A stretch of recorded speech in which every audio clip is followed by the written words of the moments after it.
I had to protect his niece from a pit bull and my husband ran off. I have been ignoring him. Is this something that I should be forgiving him for? I'm going to start with this. I'm still a bit traumatized, and I will be finding someone to talk to. And a friend's made this account for me because I am not a frequenter. Don't know if the pit bull made it. I haven't asked. My husband, and his niece and nephew and I were in our backyard. I'm going to assume out gate was open, I can't remember. The pit bull came out of nowhere and latched onto his niece 5. Niece screamed. I turned, kicked it with all the force I could manage. I was lucky enough to hit it in the jaw somewhere that made its jaw dislodge. My husband, who had been a few feet away, shouted something along the lines of, "Whose dog this?" I told him to get our bear spray from the house. I was in a panic. I am an animal love, but it was so insane the pit bull seemed almost rabid. I don't think it was in hindsight, it wasn't foaming at the mouth, it was just crazed. My husband ran. But not towards the house, he literally ran out the fence gate and shut it behind him, not towards his niece or nephew, who was also present in an outdoor bassinet that I managed to all but toss onto the picnic table to make sure it was out of the dog's reach, while holding his niece off her my shoulder. Put her on the barbecue to keep her out of reach, but the dog was literally jumping and snapping, and I was worried that if I tried to carry her, I'm short, it would manage to grab her out of my hands. It chased me when I ran for the shove, but then I swung at it, and I swung until it stopped. I don't think I will ever forget the sound or feeling. It was so high stress. I didn't even realize that it had bit me twice. I haven't spoken to him for a full week. Even though we live in the same house, I didn't ask where he went. He only came back a few minutes later to pack us into the car and drive us to the hospital. He's getting angry that I'm giving him the silent treatment. But I feel like it's his fault that I had to possibly end that animal. If he had gotten the bear spray, I literally keep it in my purse for if I am ever attacked by an animal or otherwise, then I don't think I would have needed to do what I did. It was literally just inside the door. He knows where I keep it. Instead, he literally took off to God knows where. Me and 2 children that I'm not even related to could have died. It might not even be relevant, but I don't even like kids. I am staunchly child-free, and he is the one that offered us up to babysit for the weekend. I don't know, is this grounds for divorce? I'm not sure I can even look at him. Any attraction I had to him is pretty much gone.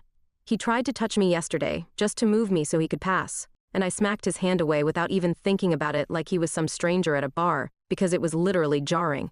He's just been skulking around trying to talk to me, then getting frustrated, then skulking more.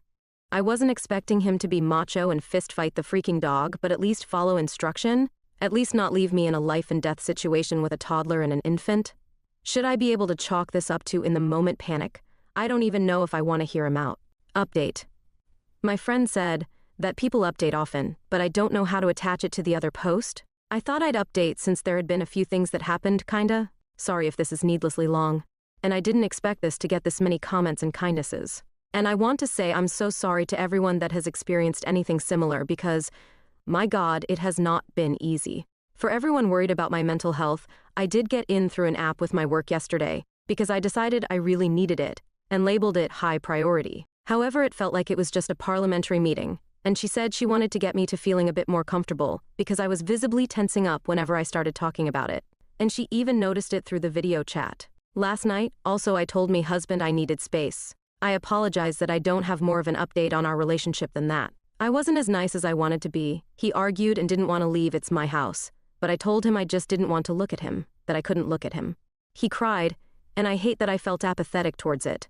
I haven't slept well, so I'm not sure. I'm also just overtired and still so shaken though. I was also emotionally exhausted after the appointment, so that might have added to it. I got a few questions about his sister and her husband, so I thought I'd answer. They aren't speaking with him. I don't know when it happened. I was definitely out of it at the hospital while I was getting the stitches and everything. But I do think after I was done blubbering and trying to explain how something so terrible happened to their little girl under our watch, they apparently asked him where he was. I still haven't talked to him about where he went. So, I don't know. However, it clearly didn't satisfy them. His niece just got out of the hospital yesterday, so that really triggered everything and a lot happened. I had sent flowers and a bear and this one toy thing she'd been asking about. I didn't go to he hospital though. I was scared seeing me would make her nervous. But his sister and her husband sent me flowers too, and it made me bawl again. I'm just a freaking mess, honestly. The father sent me a long message that I haven't been able to get through, but it's the sweetest things anyone's ever sent to me. He also sent me a 1K Visa card. I literally thought I was reading the amount wrong. They are good people, and I still feel terrible I couldn't have done more for her. Everything's just replaying in my head. Anyway, I obviously haven't looked into filing yet, but I am not against the idea of it, and it really did help me feel better about wanting a divorce over this. I know fight or flight can't be helped, but now I think I realize that it's okay not to want to bewitch someone who would leave you behind. I think I can say I'm a fighter, and I want a fighter with me. Maybe he'd be better off with a runner instead, too. Then he at least wouldn't be leaving someone behind. I don't know. It feels like I'm done. But I'm also just a mess, so right now I'm just glad I have space. Thank you for everyone making me feel like I wasn't being ridiculous, though. I think it always feels like it should be multiple issues that tear a marriage apart, unless it's infidelity or something. And it's like I know he may not have meant to betray me, but he still did. Whatever his reasoning. Not sure when I'll be speaking to him, but I will try to update then.